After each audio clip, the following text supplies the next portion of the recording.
Hello there. I'm making this video this morning without the porotitos. I'm trying out this new video mode side by side, and I wanted to also play one of my favorite games, which is T&C, Town and Country. Town and Country used to make clothes, and they were a skate surf company. There was a surf company. They still make surfboards, but this was one of my favorite games that I own still. And between this and Skate or Die, 720, California games, these are all of my favorite games when I was a kid because I used to like to skate. So let me show you what it's like.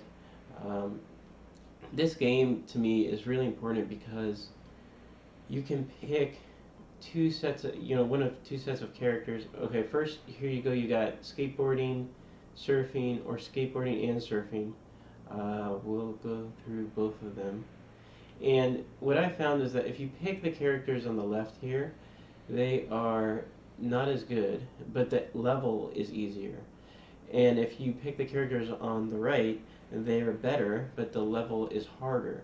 So there's just kind of that inherent difficulty selection woven into the character selection, which I always thought was amazing. I'll pick the hard guys, but I don't know how I'm going to do because I haven't played in a while.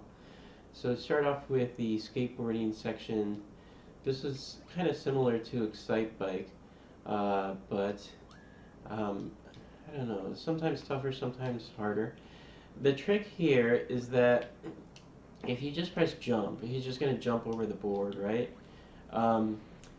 If you want to do anything at all, you actually have to press back and jump so you can hold on to your board.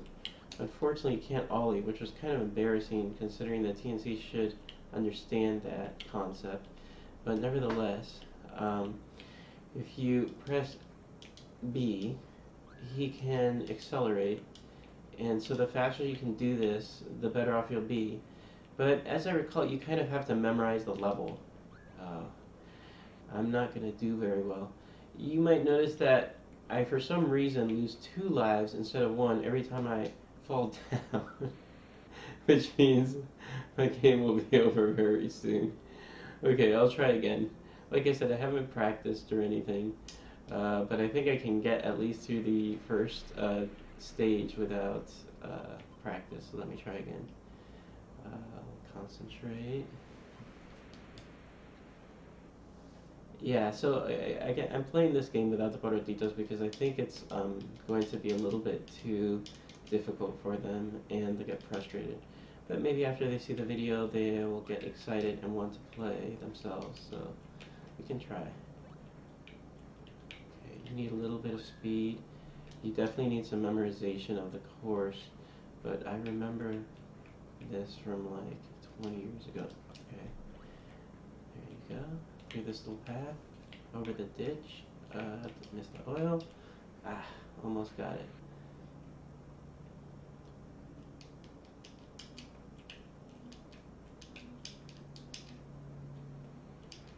So when you hold your board, it slows you down a little bit, which is kind of the compromise of holding your board.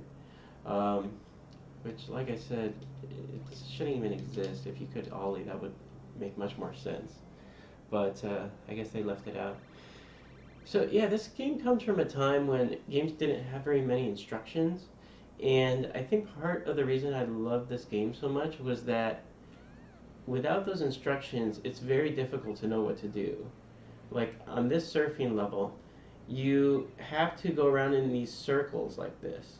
But before I realized that, I probably played it for just like weeks, like trying to just go forward, and I would just die every time. The other thing is that when you do go back, you have to do a full 360 spin. If you just press up and down, sometimes you get stuck. Right now it's working for me, but you just have to survive, and if you can do it long enough, you get to the pier here. You saw the pier there for the first time. And when you're close enough to the pier, not too soon, you go down into the pier and you've made it. And it's really difficult to figure that out without any instructions or without a friend telling you or without reading in a magazine. So that's kind of special about this period of games. I guess that once you know the trick, it's like a thrill and makes you feel cool to do what other people can't do. It looks like I'm going to need some practice skating here. I'm not sure whether I'll make it through this level. But if I do, I'll show you some more surfing. Oh, come on. The funny thing is that I never surfed until I was like 20 years old. And I skated. But instead, on this game, I'm definitely better at surfing. Okay. Not like there's any relationship to the real life activity, but...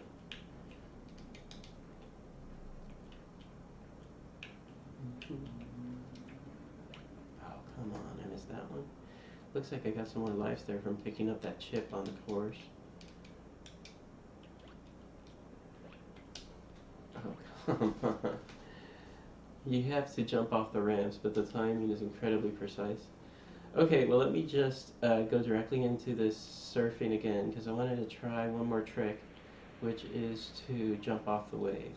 So if you're doing really well, you can get far up ahead enough that you can drive directly up and do a jump off the lip. Okay, let's see if I can do it. Now that I think about it, I don't know if okay, let me try. No, that didn't do it. I don't remember if I have to press A or B. Oh, okay.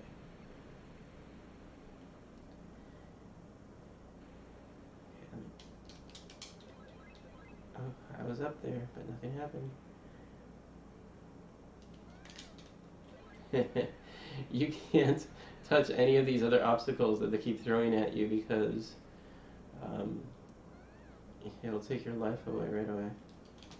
There you go. So it takes, you gotta press A or B to do that jump, but that's like the one other thing you can do in this game. And after you get the hang of it, it's really fun.